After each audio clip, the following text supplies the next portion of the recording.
They say, however, service providers such as PickMe, Uber, Daraz, etc. do not fall within the ambit of IT sector, and they were not exempt from income tax or VAT. So I'd like to also say a few more words, and I can finish my speech now.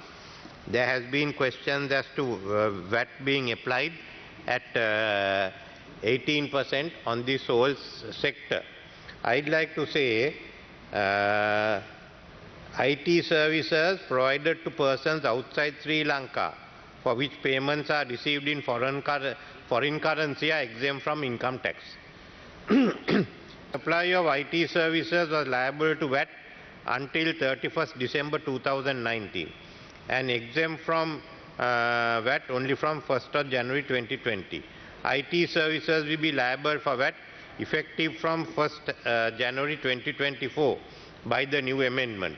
However, making IT services viable for VAT will not become a burden to the industry, since those IT companies are export-oriented and export of IT services is a zero-rated supply.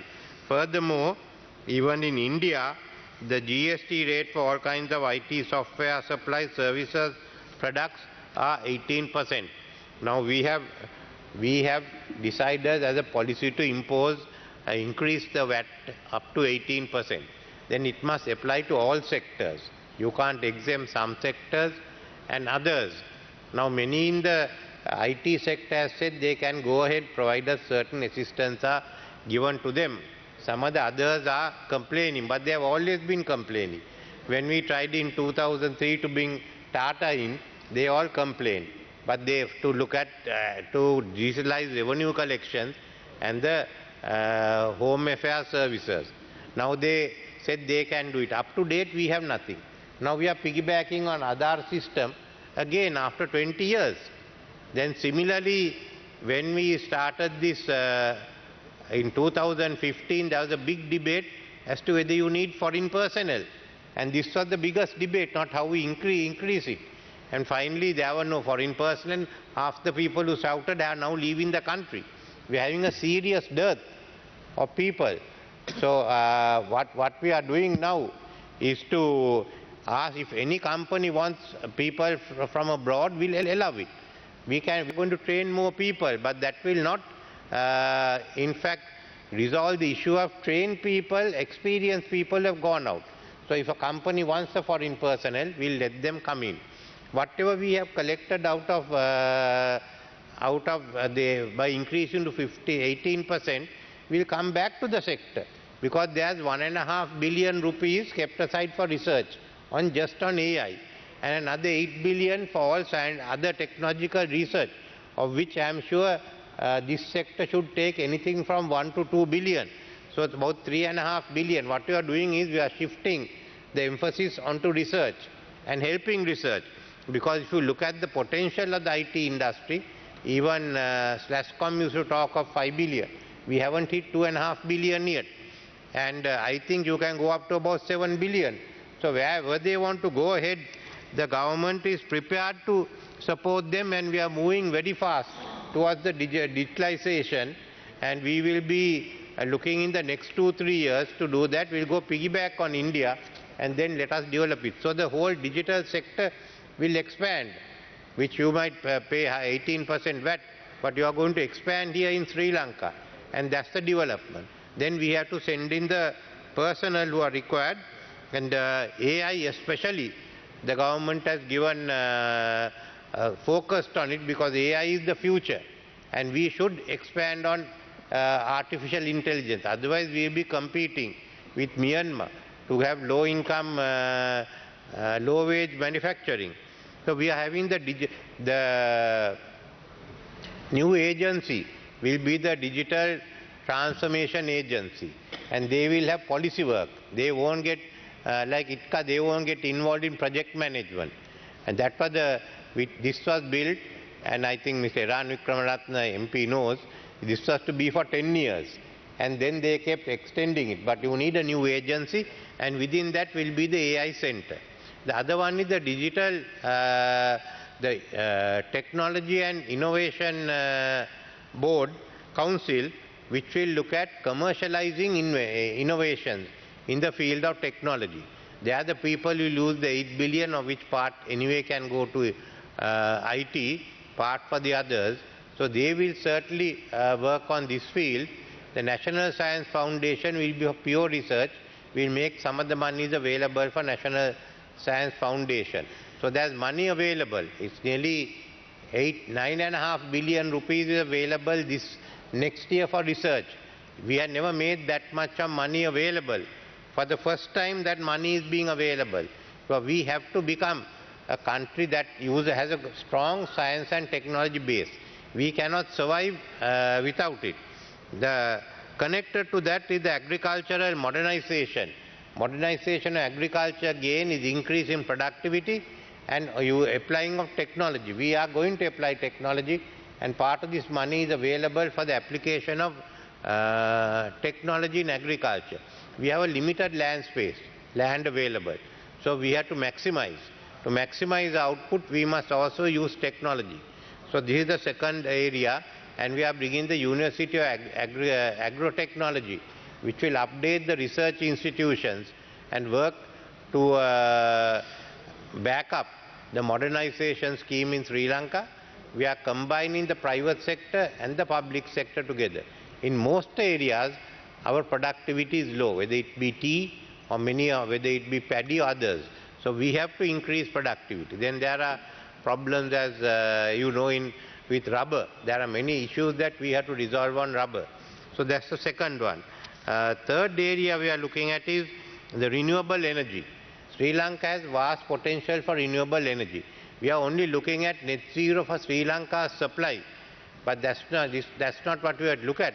What is the total potential available? They are talking about 30 to 40 gigawatts on just on wind. The minister told me the ministry has estimated about 200 gigawatts on solar, but that is without rooftop solar. Then that will virtually double it. So we have all this energy which we don't really require. We can sell some to India on connectivity, but we have to go in for green hydrogen and green ammonia, which will also help Colombo and as a port, because green hydrogen will be used by the shipping industry. So we have this tremendous potential which we have to use, on which we have to do research and be ahead. I have already spoken with Germany on helping us on green technology. Similarly with France, as to how they have established green industries. We are also having Australian private sector advising us. Australia wants to be a green hydrogen superpower. So we are working with them. We have the potential to export. India can make more than us, but India can never export. It's needed locally. China can make more than us. They need it locally. But we are one of the countries that can export renewable energy. And then we must also apply Industry 4 technologies now for our manufacturing. The best example is 3D printing. 3D printing is going to come into effect, so we have to be ahead of that. There are so many other areas of technology that we have to get into. We must somehow or other get into this. In the next 5-6 years, we have to establish yourself, and in the first decade, from starting say by 2035, we should be known as a leading country in technology. Our survival depends on it. In the old days we had it. We were the top country in engineering. No one could beat us on engineering. Our structures were sometimes better than that of the Egyptians, who built pyramids. But we didn't build pyramids, we built Dagobas, which was semicircular, which was far more difficult. You built the whole hydraulic system. You built things like Sigiriya. I mean, look at the combination that we did of engineering. No other country can show all that. Maybe we had the only one who had that would be China and us. And we were a small country. We have the potential. Look at the number of students who pass the A-level exams, but they can't go anywhere. So we have to have more places. In addition to the universities that are existing, we'll be starting some more new universities. The KDU will expand and they'll start 2 affiliated universities. that is the University of Kurunegala and the University of Seethawaka. Then in addition, the NSBM will become a university. We are talking with India of establishing a campus of the IIT Chennai, which can become an independent institution in time to come. These universities are for technology, for science and technology. They won't have any other subject, maybe management. Then we are looking at a third university to be established with foreign assistance. We are talking of that. So we'll have, government would have at least got finally 3-4 universities going, plus with Indian 1-5. Then there will be other private non-government universities. So we want to ensure that the universities expand. We are making amendments to the law, which all of us agree, to allow private non-government universities to come in, to allow foreign universities to establish their campuses. But certainly the emphasis will be on management and on technology. So that's the area. In this way we hope to produce more and more people, and that the existing universities will expand their numbers in this field. So we are setting the ground for a transformation into science and technology. Our biggest transformation we had in the modern days was basically under President Jayawardena, when we did Mahavali, and we also did 2 free trade zones. I think what we are going to do now will be much bigger than what will happen at that time. That's why we want everyone to cooperate with us, whether you are in the opposition or whether you are in the government, whether you want to join me or not join me. Let's all get together and get a scientific technological revolution in this country. Then in regard to investments, we'll bring the laws in which will make the changes sometime in January, February.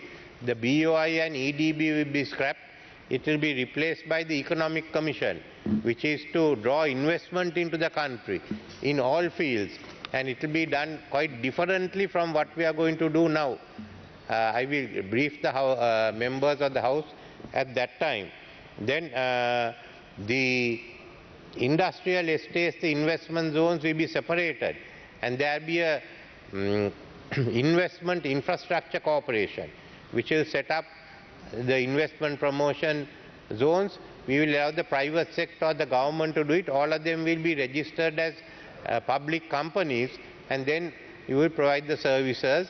The corporation will oversee and regulate these investment zones. There will be the International Trade Center also, which will deal with international trade. So those 3 will be connected to each other, and that is basically what going to be the new structure for foreign investments. We are looking at the Port Commission Act to make it into financial city. We've got the draft we've got from Sherman and Sterling. They've updated it. They are doing the regulations. So all of you will be able to go through the drafts and look at the new one, which will make provision for offshore financing. I thought I will inform you of what the government is hoping to do, and we want to start next year, and I hope we can depend on all your cooperation, whether in the government or in the opposition, to go ahead to implement these. I am happy in a way that I have been able to do this, because one day when I was Minister of Industries, President Premadasa summoned me and said, "Why don't you take over the Ministry of Science and Technology?" So I told him, "Sir, I am a lawyer, I am not a scientist."